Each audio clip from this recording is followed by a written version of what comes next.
Okay, this is Sarah, and it is May 20th today, and I want to talk about something important to me.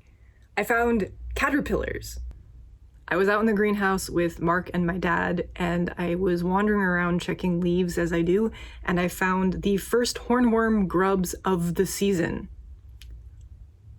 And I think this is really cool because I checked my notes from last year, and it was within one day of when I found them for, the first time last season.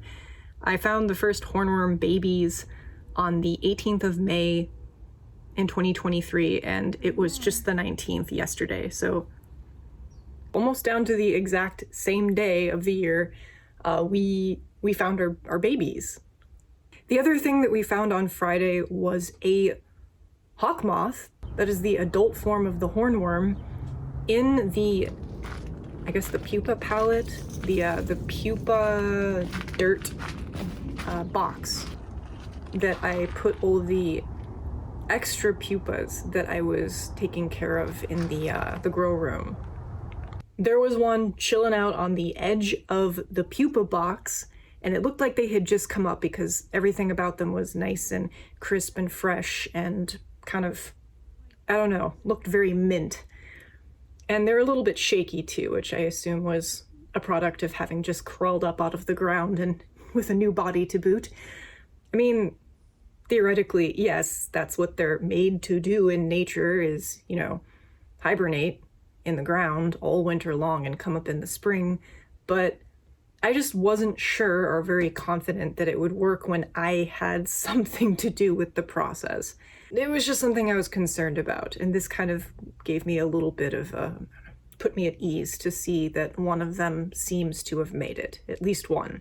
Okay, so anyhow, looks like they're making it, and they're happy and healthy and able to pupate over the winter, as such that they emerge in the spring healthy and ready to take on the world.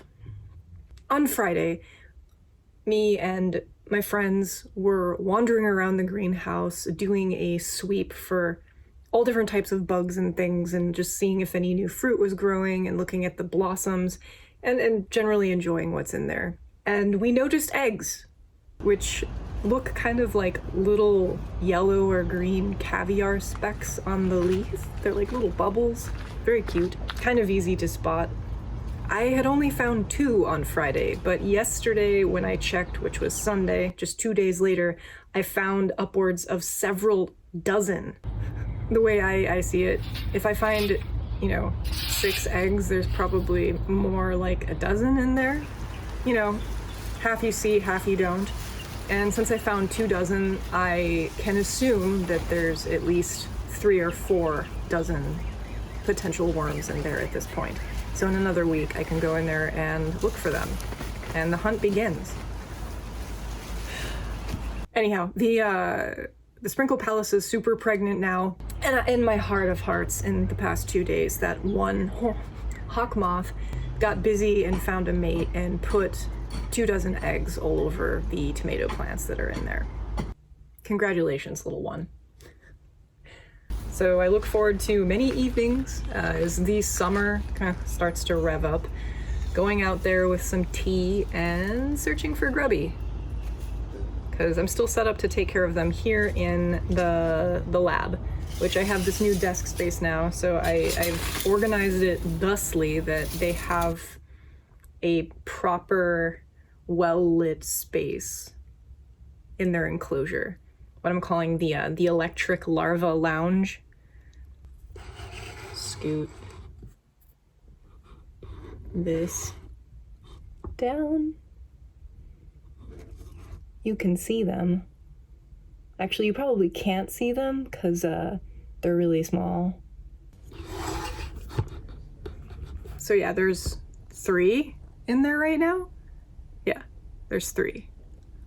Because when they first hatch, they are so incredibly small that their tiny little feet can actually climb up the texture of glass, and they can escape the enclosure, which is bad. I learned that the hard way. As Mark and I would call it, they're at least 20 pixels in size. We measure them in pixels. Grub pixels. But yeah, I love that you can see their little horn. Like even when they're babies and they're this tiny, they have super long, pointy little spikes.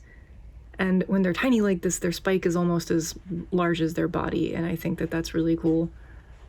So I wanted to share that. It's something I look forward to every season now. And this is the third year that I will be taking care of grubs. I'm happy. Okay.